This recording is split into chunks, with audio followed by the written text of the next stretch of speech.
Hello दोस्तों, कैसे हैं आप सब। राम जी की पाठशाला में आपका बहुत बहुत स्वागत है। उम्मीद करता हूं आप सब अच्छे होंगे। वैसे अच्छे तो बिल्कुल नहीं होंगे, तो ये लाइन मेरे को बिल्कुल नहीं बोलनी चाहिए, क्योंकि आप लोगों ने बहुत मेहनत के साथ, बड़ी शिद्दत के साथ आपका एग्ज़ाम दिया था, सब ठीक चल रहा था। उसके बाद आंसर की आई और उसके बाद जो बवाल शुरू हुआ, उसके साक्षी आप भी हो, उसके साक्षी मैं भी हूँ।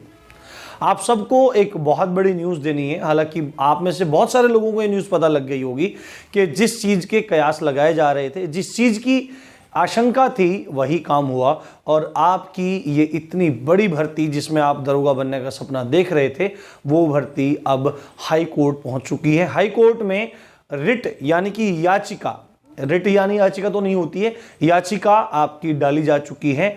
एक कोई इलाहाबाद का लड़का है, प्रयागराज का लड़का है, उस लड़के ने अपनी याचिका दायर कर दी कि सुप्रीम यूपी पुलिस एसआई की भर्ती में बहुत बड़े स्तर पर धांधली हुई है। और आपको पता है कि मैंने भी जब इस पर वीडियो बनाई थी, उसके बाद मैंने 1, 2, 3 वीडियो मैंने इस पर बनाई। पहली वीडियो में हमने जिक्र किया, तो मैंने हमेशा कहा है कि धांधली हुई है, ठीक है।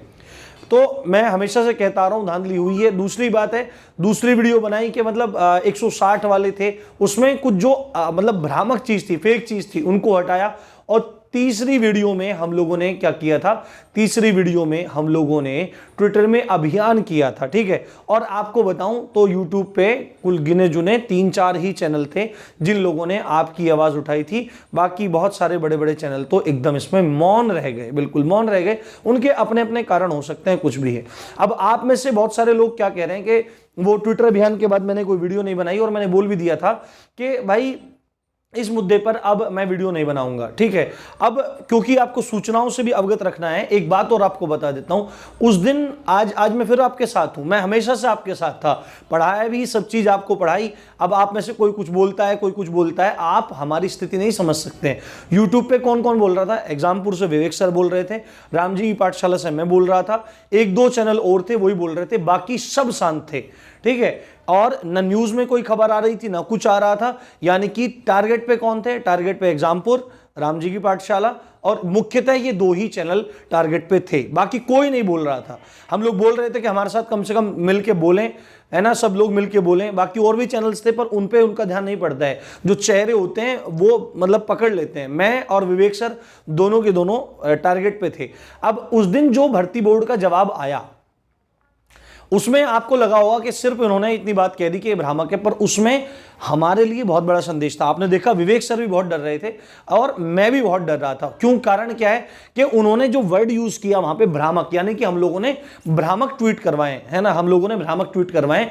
और अगर उसके तुरंत बाद हम लोग कुछ भी वीडियो बनाते, ठीक है, विवेक सर तो बहुत डरते डराते उन्होंने हिम्मत कर दी, ठीक है भाई, उनका बहुत बड़ा प्लेटफॉर्म है, अपना इतना बड़ा प्लेटफॉर्म नहीं है, तो उन्होंने डरते डराते थोड़ी हिम्मत कर दी। पर भाई उसमें यह केस था, हम लोगों के लिए स्पष्ट निर्देश था कि अगर आप वीडियो बनाओगे, और भी बहुत सारी बातें हैं जो आपको नहीं बताई जा सकती, तो इलाज बढ़िया हो जाएगा, ठीक है। तो इसलिए हमको उस दौरान चुप बैठना पड़ा। पर अब जब ये बात मीडिया में पहुंच गई है, तो अब हमको कोई भी डर नहीं है, ठीक है। मीडिया में पहुंच चुकी है, प्रमाण सब थे, एक और मिल गया। पैट में 18 नंबर है, 131 नंबर है। अब स्तर बहुत बड़ा है, ठीक है। केवल कयास ये लगाए जा रहे हैं कि 400-500 लोग हैं। भाई 400-500 नहीं है, इसमें हजारों की संख्या मिलेगी। और हम लोगों ने केवल इतना कहा था कि जांच आप करा दो। तो अब हमले उस समय मैंने मना कर दिया, ठीक है। और हमारे करने से उसके आगे कुछ हो भी नहीं रहा था, क्योंकि भर्ती बोर्ड ने सिरे से खारिज कर दिया। तो अब यही कुछ रास्ते बचे थे। अब अगर भर्ती बोर्ड उसी समय कह देता ठीक है भाई हम लोग जांच करेंगे, ये होगा वो, पर वो गलती तो मानेगा नहीं। अब गलती कौन मनवाएगा, अब गलती मनवाएगा हाई कोर्ट, क्योंकि ये मामला मूलाधिकारों के संबंध में है, ठीक है। और अब ये चली गई है हाई कोर्ट में। और एक बात और बता देता हूं मैं आपको, अभी सोमवार में बहुत चांसेस हैं, अभी जो आने वाला सोमवार है उसमें इसके खिलाफ और भी याचिकाएं डलेंगी, इस भर्ती के खिलाफ और भी याचिकाएं डलेंगी।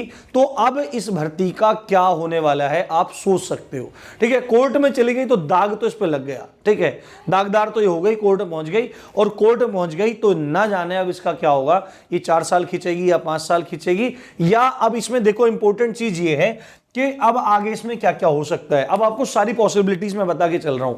अब इसमें या तो ये हो सकता है क्योंकि जो प्रमाण है कि भाई इसके इतने नंबर आ रहे हैं, इसमें इसके इतने नंबर आ रहे हैं, तो ये प्रमाण तो बिल्कुल है, ठीक है। बट कोर्ट जो बात करेगा वो सबूतों के ऊपर करेगा। और मैंने कहीं से, क्योंकि कोर्ट की मुझे जानकारी नहीं है, कोर्ट मुकदमे में आज तक मैं नहीं पढ़ा हूं, भगवान ना करे कि आगे भी कोई कोर्ट मुकदमा ऐसा पड़े, क्योंकि अपने सीधे सीधे चलने वाले लोग हैं।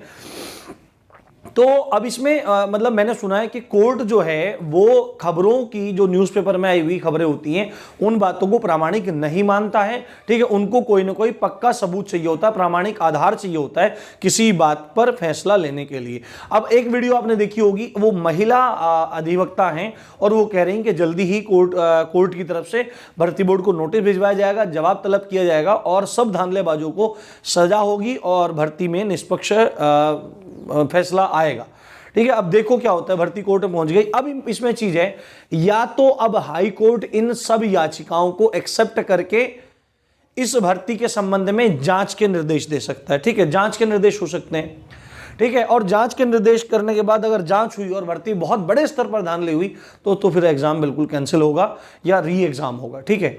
या फिर डायरेक्टली भर्ती बोर्ड एग्जाम को कैंसिल करने की मांग आदेश दे सकता है, या री एग्जाम करवाने की मांग दे सकता है, मतलब आदेश दे सकता है। या दूसरा पक्ष में इसमें रखूं, हो सकता है ये सभी याचिकाएं सिरे से खारिज हो जाएं, ऐसा भी हो सकता है, ठीक है। ऐसा भी हो सकता है कि याचिकाएं सिरे से खारिज हो जाएं और भर्ती बोर्ड तो इसी उम्मीद में लगा हुआ है, क्योंकि अब भर्ती बोर्ड पूरी रेल बना देगा, रेल एकदम। क्योंकि मुझे लगता है कि अभी आंसर की आपकी जो फाइनल आंसर की है उसको जल्दी जल्दी डालने की कोशिश करेगा, आपका रिजल्ट जल्दी जल्दी देने की कोशिश करेगा और उधर से मामले को निपटाने की कोशिश करेगा, ठीक है। भर्ती बोर्ड कभी भी एक्सेप्ट नहीं करेगा, सरकार कभी भी एक्सेप्ट नहीं करेगी कि भर्ती में धांधली हुई है, क्योंकि सभी भर्तियों का बुरा हाल है। यूपी टेट देख लो, कोई भी भर्ती देख लो, सीटेट में भी सर्वर डाउन पहले दिन हो गया, उसमें कहा जा रहा है कि वो भी पेपर लीक हो गया था। लेखपाल का कुछ अता पता नहीं है, लेखपाल का यद्यपि मैं आपको बताने वाला हूं, लेखपाल का जल्दी ही अपडेट देने वाला हूं, ठीक है, वो भी है। यूपी पुलिस के लिए बच्चे परेशान हैं, तमाम चीज़ों के लिए बच्चे परेशान हैं। तो सरकार इस रोजगार वाले मामले में घिर चुकी है और 2 महीने बाद इलेक्शन है। जनवरी के फर्स्ट वीक में आपकी आचार संहिता लग जाने के चांसेस हैं और फरवरी में विभिन्न चरणों में, आपके लगभग 7 चरणों में चुनाव हो जाने के चांसेस हैं। तो कुल मिलाकर के हम तो हमेशा साथ रहते हैं भाई। अब अगर हम साथ ना रहते तो हम इतना बोलते क्या, हम चीज़ों को बोलते, इतना कहते, इतना ट्विटर अभियान कैसे करवाते, सब चीज़ें। आप यकीन मानो, आपने देखा होगा जिस दिन ट्विटर अभियान की वीडियो थी उससे पूरा का पूरा पहला दिन मैंने कम से कम 7 से 8 टीचर्स से बात की है। कहो तो नाम भी गिनवा देता हूं, पर अभी क्योंकि उन टीचर्स में से कुछ लोग सामने आए हैं, कुछ लोग सामने नहीं आए हैं, तो नाम लेना मैं बिल्कुल ठीक नहीं समझता। सबके अपने अपने कारण हैं। तो मैंने पूरा दिन आप लोगों के लिए बात की। मैं कितना चिंतित था, कितना मुझे दिक्कत हुई थी, वो मुझे ही पता है, ठीक है। तो अब आपको अब ये चीज रखना है, आप सबको दौड़ भी अपनी तैयार करते रहना है, ठीक है। बिल्कुल भी घबराना नहीं है, क्योंकि भर्ती में अब असमंजसमय माहौल बन चुका है। क्या होना है, क्या नहीं होना है, किसी को कुछ भी नहीं पता है, किसी को कुछ नहीं पता है। तो आप अपनी, सपोज करो याचिकाएं खारिज हो गई, कुछ भी हो सकता है भाई, याचिकाएं खारिज हो गई, तो आपके सामने आपकी दौड़ तैयार रहेगी। कट ऑफ कहां लगने वाली है, अब सब चीजें पता नहीं, कुछ नहीं, किसी को कुछ नहीं पता क्या होने वाला है, क्या नहीं होने वाला है, ठीक है।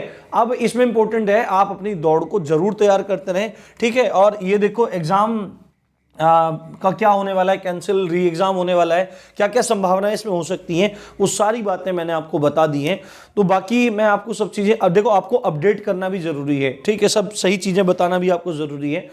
तो आपको हिम्मत से काम लेना है, बिल्कुल भी परेशान नहीं होना है और रनिंग जरूर करते रहो। बाकी जो होगा अच्छा होगा, आप लोग चिंता मत करो।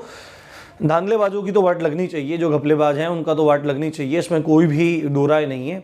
बाकी जो भी अपडेट होगी मैं आपको देता रहूँगा, अच्छी बातें बताता रहूँगा और शाम को हिंदी की वीडियो अपलोड करूँगा। आप लोग पढ़ते भी रहो, क्योंकि आपके और भी एग्जाम आ रहे हैं और कल से आपकी हिंदी और आपकी जीएस और फिर इसी तरह 3-4 दिन में आपकी बहुत सारी क्लासेस अब स्टार्ट होने वाली हैं। आप लोगों को अच्छे से पढ़ना है और इधर भी आप ध्यान देते रहो। ज़्यादा भी इन चीज़ों को मत सुनो, क्योंकि ज़्यादा सुनने से घबराहट होती है, ठीक है। आप जगह जगह चैनल पे खोल खोल के ये इनको चेक मत करो।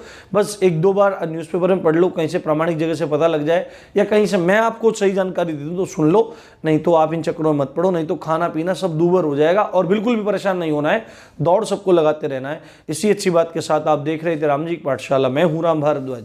जय हिंद, जय भारत।